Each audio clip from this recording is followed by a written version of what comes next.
We're 1 week away from the start of the NFL draft in Las Vegas. Going to welcome on Trevor Sikkema from Pro Football Focus to talk about some of the Carolina Panthers draft options. Quarterback at 6, left tackle at 6, trade back. What do they have available to them in the later rounds if they aren't able to get a pick before 137 in the 4th round?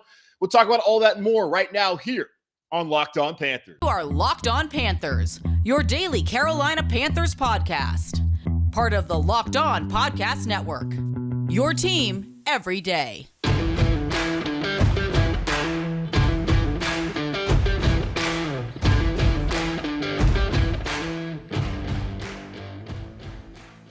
Welcome into another edition of the Locked On Panthers podcast, a part of the Locked On Podcast Network. I'm your host, as always, Julian Council, talking Carolina Panthers with you every Monday through Friday, your team every day. That's what we do here on the Locked On Podcast Network. Make sure to watch the show and subscribe to the show over on YouTube. We are well over 1,000 subscribers. I mean, not well over, but we're over 1,000 subscribers so far. So thank you to everyone out there who supported the show by watching and subscribing on YouTube. If you don't watch the show, that's okay. You can check out the show on all of your favorite podcasting platforms out there, whether it be Apple Podcasts, Spotify, Google Podcasts, Odyssey, Stitcher, Podbean.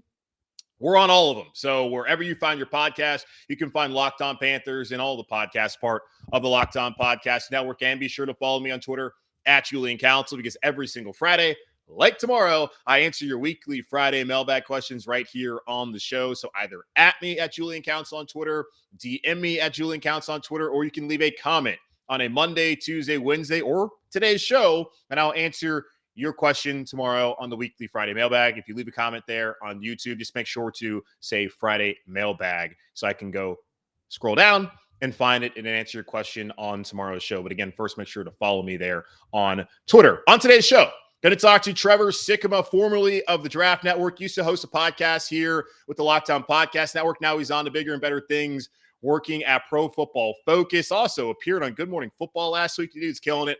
Also lives here locally in Charlotte, so you know he has some thoughts on the Carolina Panthers. He's actually a Bucs fan. His Twitter account is at Tampa Bay Trey. That's okay. He's a Bucs fan. We're not really too concerned about that. Good guy. So going to get his perspective on what the Carolina Panthers should do at 6, what they could do at 6, and what are their options at 6 and later on in the draft if they're not able to find a way into Friday in the 2nd or 3rd round. As currently they have pick 6 and then they have pick 137.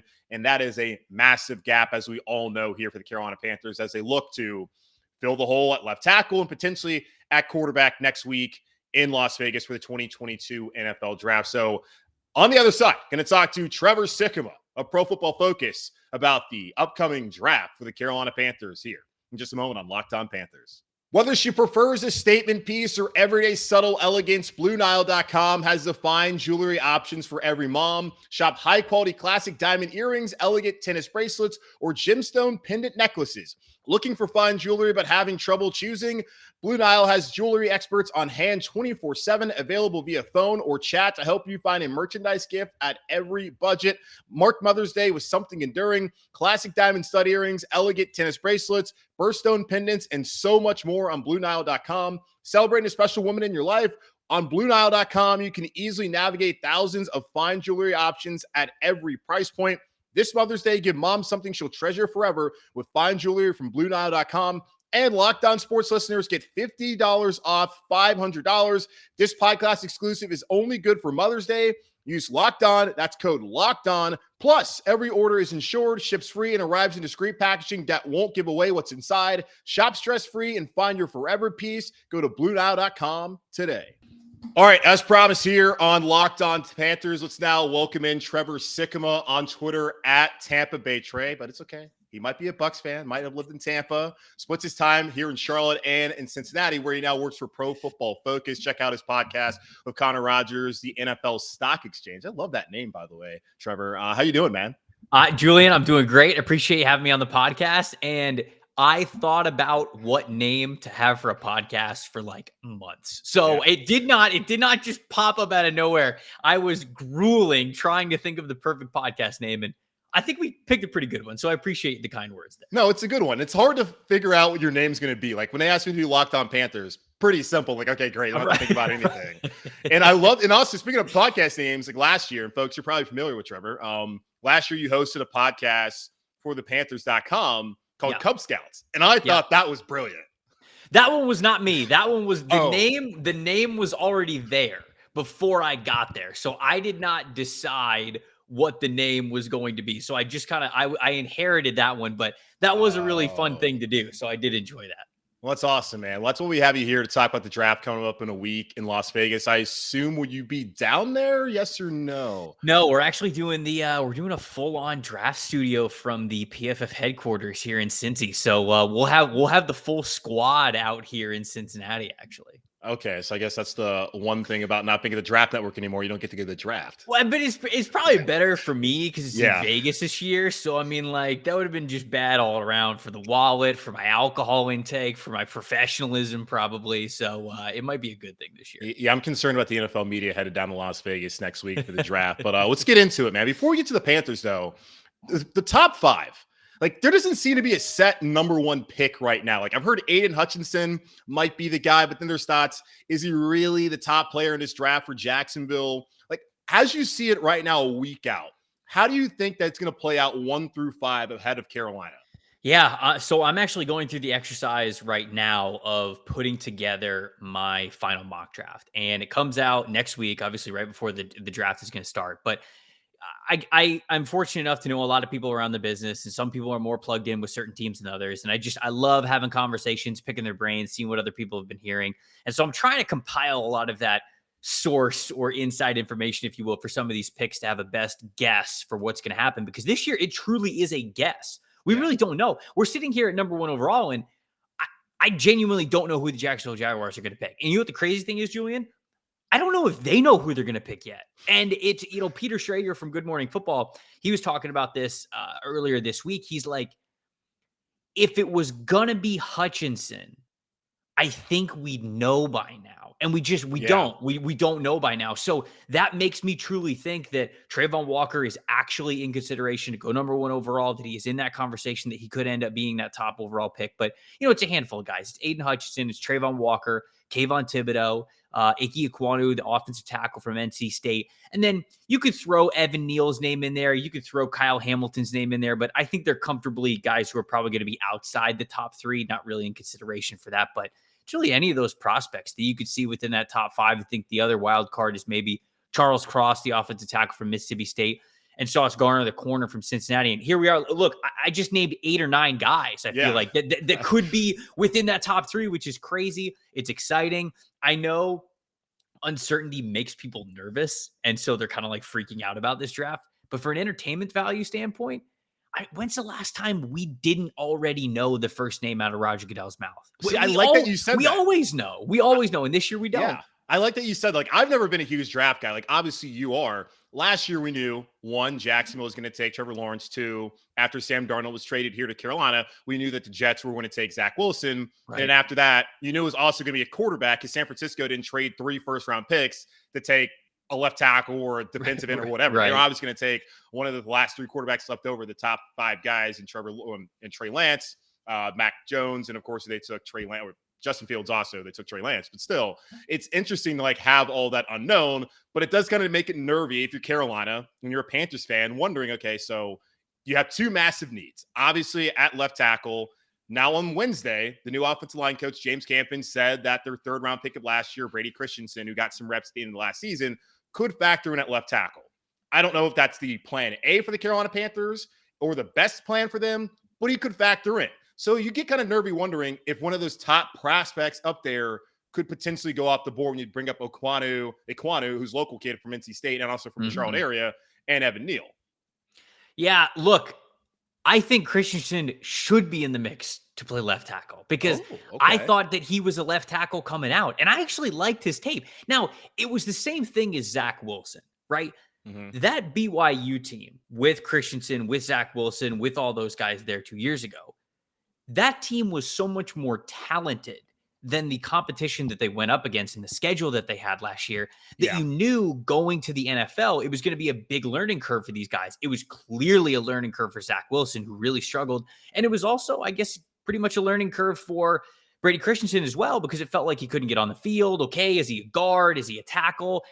his best tape was at tackle. And so I think they should give him a fair shake at offensive tackle. That's the position that he played best at. Maybe he doesn't have the best measurables in the world, but he had good tape. I thought he had good tape at offensive tackle. So I know that people aren't exactly factoring in it, but I agree with the offensive line coach. I think that he should be in the equation, especially with Carolina only having one pick, right? They've got number 6 overall, and then they don't pick again until the 4th round because of the CJ Henderson trade and because of the Sam Darnold trade. So they've got to kind of be smart here about this because there's some quarterback options that are out there, right?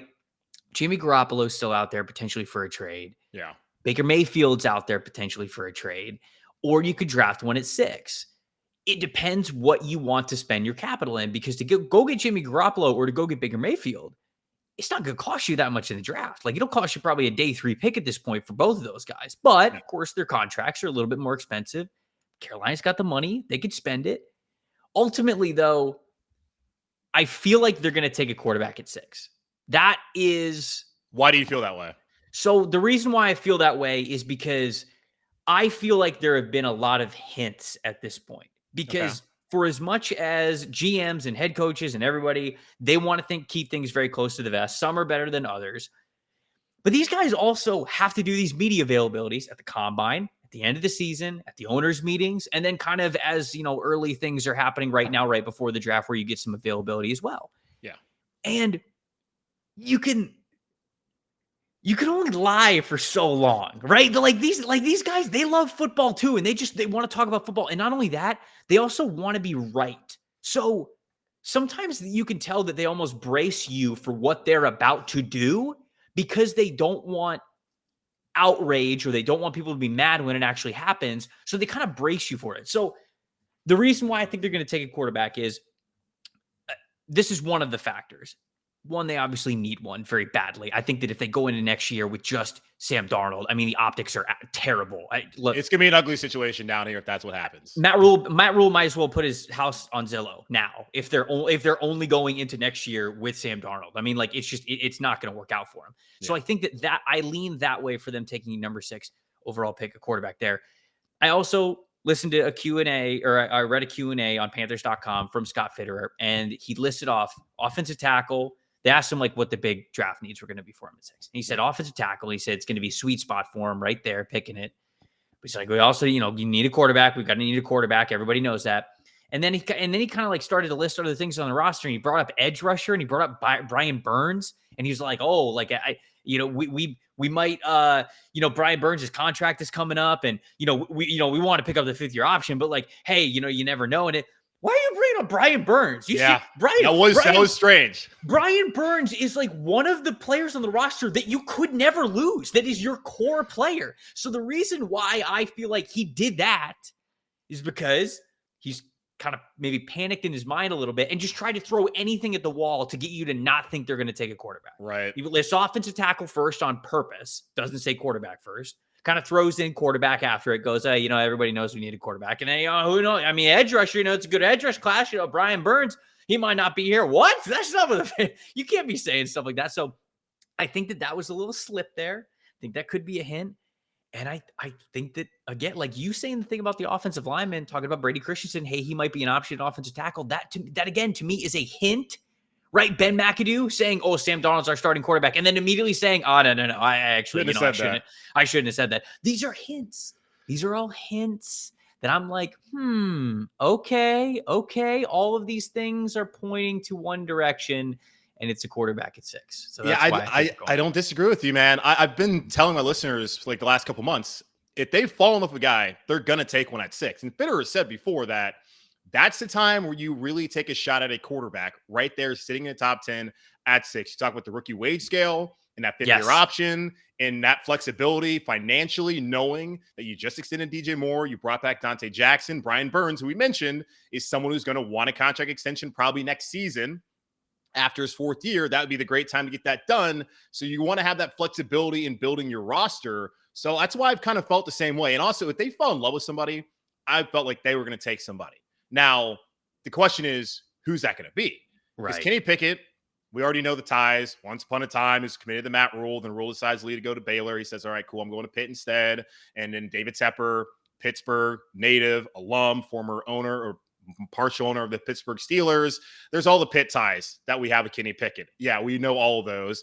But also Malik Willis, when people talk about the quarterbacks in this draft, no one really thinks any of them are going to be high caliber guys. At least we'll see. But if anyone has the highest upside, it would be Malik Willis. Now, looking at the quarterbacks, potentially at 6, specifically those two, which way would you lean if you're Carolina?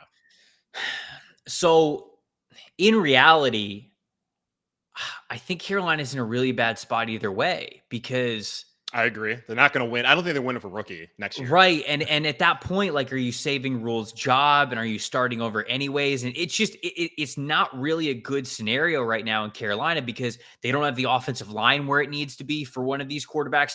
Shoot, if they were even picking Trevor Lawrence or Zach Wilson or Justin Fields, they wouldn't have the offensive line where it needs to be, right? And so you're talking about quarterbacks that aren't nearly as talented as those guys, or at least as far along as you would expect from a rookie season.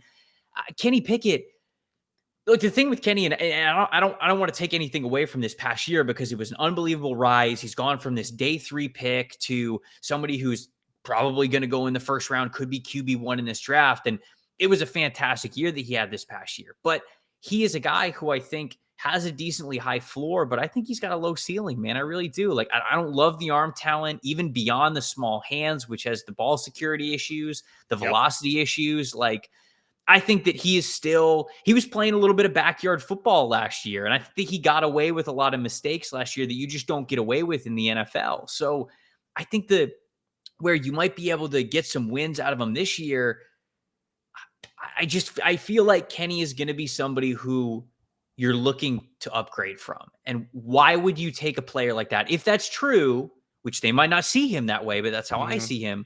Why would you take that quarterback at 6? Now, the quarterback that you would want to take a home run hit at, or a swing at the fences, I should say, is Malik Willis. But the thing with Malik Willis is, some people have been like, oh, look at his arm, his passing ability paired with his rushing ability.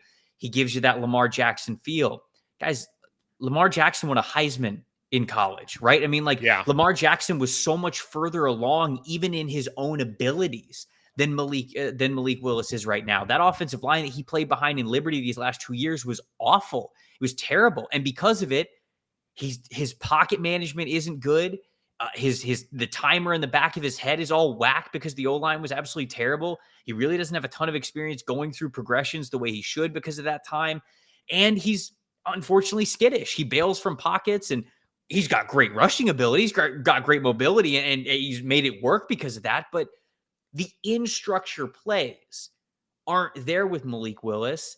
And if you expect them to get any better at the NFL level behind a not great offensive line, it's a pipe dream. So I think I would tell you, shoot, I'd take Desmond Ridder, but he's not going to be on the table. I don't think. But I would tell you, if it's between Kenny Pickett and Malik Willis, pick Malik Willis. You might as well give yourself the chance at a home run, even if it's probably going to be a tough year this upcoming year. And it doesn't really make a lot of sense to me when people say, like, you brought this up as well. It's like, okay, let's get Pickett in here because we can win more games with him next year than potentially Malik Willis, who might have to sit out for a season. So, okay, well, the end game long-term is to win a Super Bowl.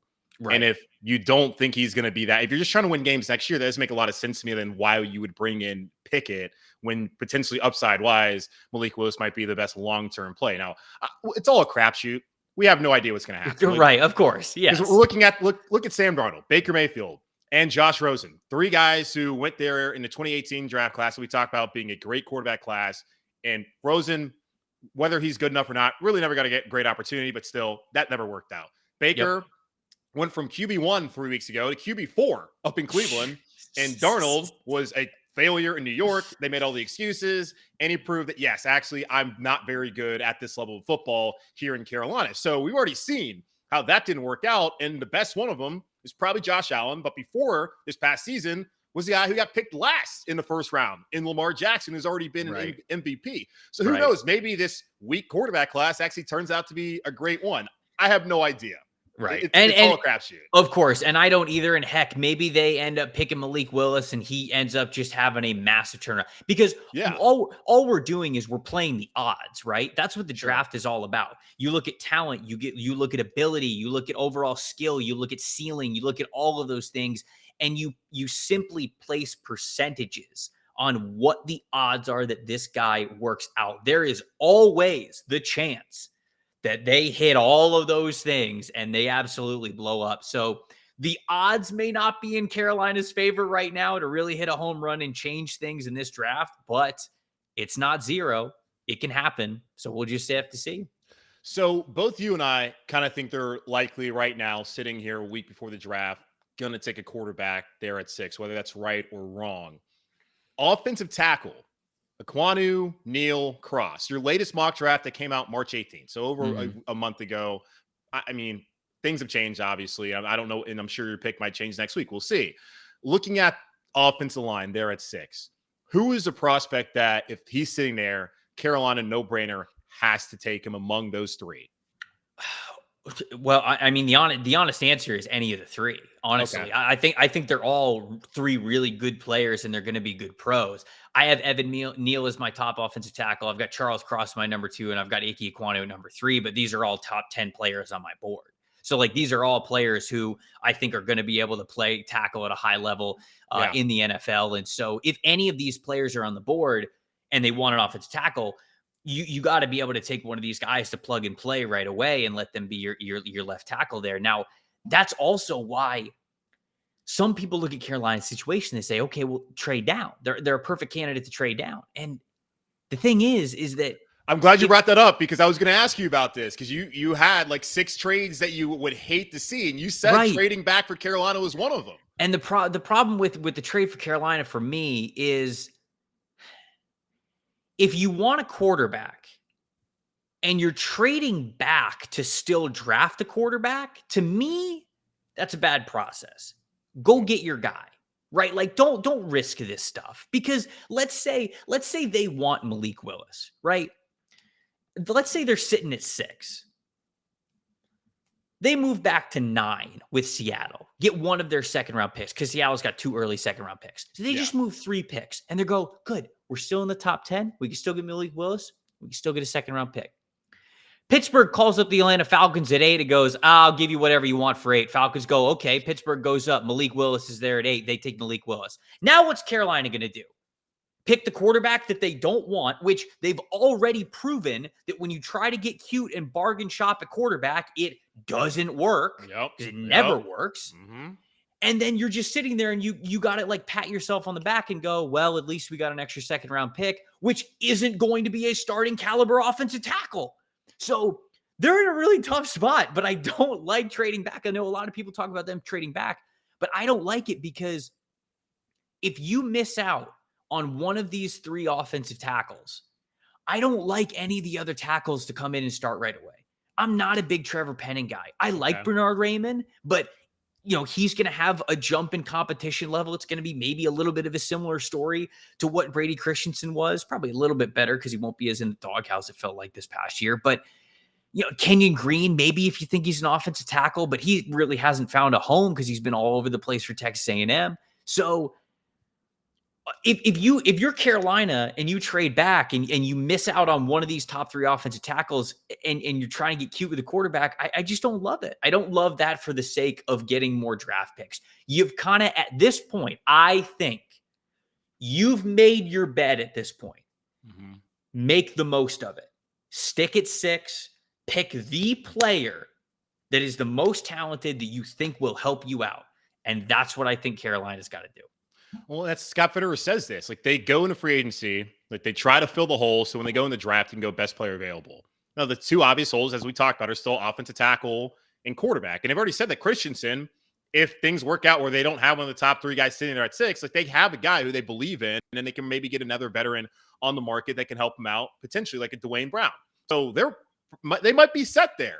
I've always been someone the last couple of years who's just begged them, like, please get a left tackle. Back when Cam was here, even when they had Bridgewater, Darnold, hey, you got Darnold here. You might as well find someone to protect him, especially as we've seen, like you said with Malik Willis. The guy gets skittish in the pocket because he's seeing goes. He's taking a lot of hits throughout his career. So like help your quarterback out. I would love for them to do that. I don't think they're going to do that right now, a week out from the draft.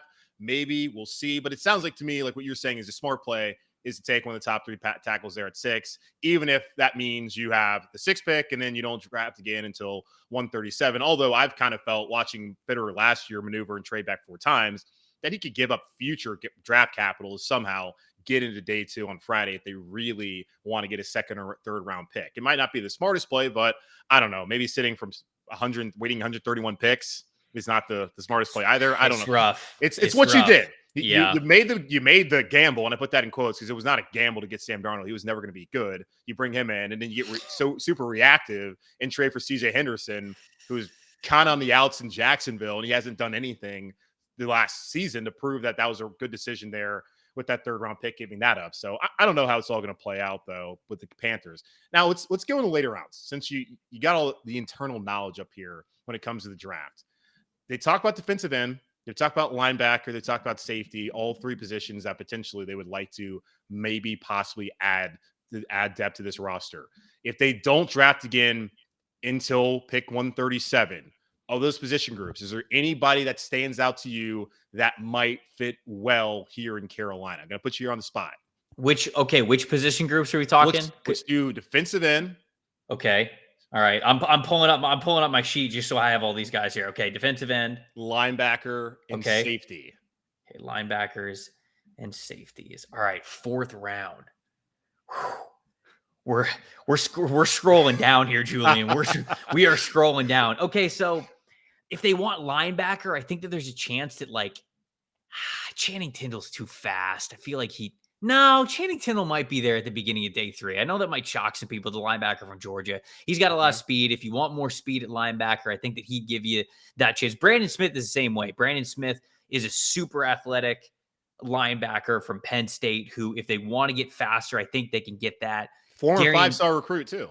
Right. Darian Beavers from Cincinnati is another name that I'm thinking of, who special teams monster, but he also, I just think he's a really smart football player. Like if you want a guy who can like control things in the middle and free up Shaq Thompson and free up Jeremy Chin, however they want to use him at whatever level, I think when you put Darian Beavers, who isn't the most athletic guy, I get it. But when you put his football IQ in the middle and you let those other athletes be able to run around, I think that could work for them if that's the kind of linebacker they want. Edge rusher. I mean, your best bet's probably Majay Sanders from Cincinnati. I think he's a technician. I think he's got a lot of pass rush moves that he can go to, but the weight thing's really weird for me. Played at 250, went to the Senior Bowl at 240, showed up at the Combine at 228. Ooh. Which is odd. He said that he had like a stomach bug the day before, but like, what are you losing 14 pounds of the stomach bug? I don't really, that was super weird to me. And then he was at his pro day and he was like 240 again. And I'm like, what happened? I don't understand. So I feel like some weird weight fluctuation might be why he might fall down the board. They could like him. Tyreek Smith's a guy from a big program at Ohio State if they want to get a depth player there. Safety. Verone McKinley from Oregon might be there. Okay. Yusuf Corker from Kentucky isn't bad. These are just names that I'm kind of throwing out there. Kirby Joseph might be there in the 4th, but I think he's probably going a little bit earlier. The safety from Illinois, who I know a lot of people like. Those are a handful of names, I guess, that you should be on the lookout for. But man, if you thought projecting the 1st round was difficult, project the guys out to the 4th round is kind of hard. So those are a handful of names I think are probably in that fringe round 3 to 5 who could be around when Carolina's picking in the 4th. I mean, hey, we're fortunate here in Carolina just talking about, hey, with the 6th pick. So there's a lot of options potentially you could do there. And then, well, you don't have another option until the 4th round currently. So trying to figure out what they might do is obviously a difficult task. But I appreciate, man, for all the insight today on the show. Follow him on Twitter again at Tampa Bay Trey. Congratulations on Brady being back. Super annoying, but congrats. I know you guys went through hell for a long time down there, and to get to go, that's just ridiculous. Hey, I tell people all the time, the reason why I care about the draft is because I grew up just south of Tampa, and for most of my life, they sucked. And all I had to look forward to was the draft. So you better believe I'm milking everything I can out of Brady somehow wearing red and pewter. But I appreciate you having me on, Julian. This is a lot of fun, man. Absolutely. Check out his podcast, the NFL Stock Exchange for Pro Football Focus. He's Trevor Sikkema, doing a great job. All right, we'll take a quick pause here and we'll close things up here on Locked On Panthers. BetOnline.net is your number one source for all your betting stats and sports info. Find all the latest sports developments, league reviews, and news, including this year's NBA playoffs and the start of the Major League Baseball season. BetOnline is your continued source for all your sports wagering information, from live betting to playoffs, esports, and more. Head to the website today or use your mobile device to learn more about the trends and action. BetOnline, where the game starts. Big thanks again to Trevor Sikkema at Tampa Bay Trey on Twitter. He's a host, reporter, and podcaster for Pro Football Focus. He's splitting his time between this Queen City and the other Queen City in Cincinnati, Ohio. Does a fantastic job hosting the NFL Stock Exchange podcast with Connor Rogers, just crushing it with his draft coverage, his coverage of the NFL. Does a great job. So check out all the stuff they got going on next week with Pro Football Focus around the NFL draft. And, well, 1 week away from today, we'll be sitting there wondering and finding out what the Carolina Panthers do with the sixth pick. Do they take a quarterback, a offensive tackle? Do they trade back, which Trevor says he doesn't want to happen? And I don't know really how I feel about it now after listening to his reasoning. So we'll see how it all plays out next week in Las Vegas for your Carolina Panthers, our Carolina Panthers. That's going to wrap it up here on this edition of the Locked On Panthers podcast, a part of the Locked On Podcast Network, hosted by yours truly, Julian Council. Again, make sure to watch the show and subscribe to the show on YouTube, and check us out also on all of the podcasting platforms out there: Spotify, Google Podcasts, Apple Podcasts, Stitcher, Odyssey, all of them. You can find this show and all the shows across the Locked On Podcast Network on those podcasting platforms. And be sure to follow me on Twitter at Julian Council, where tomorrow, which is Friday, I answer your weekly Friday mailbag questions. So either at me at Julian Council, DM me at Julian Council on Twitter, or leave a comment on today's show or a show from Monday, Tuesday, or Wednesday from this week. Any show from Monday through Thursday of that week. Make sure to leave a comment, say Friday mailbag in your comment. I'll go find it and I'll answer it on, of course, Friday when we have the weekly Friday mailbag. Thank you so much again for watching the show. As always, take care, keep pounding, and I will talk to y'all on Friday.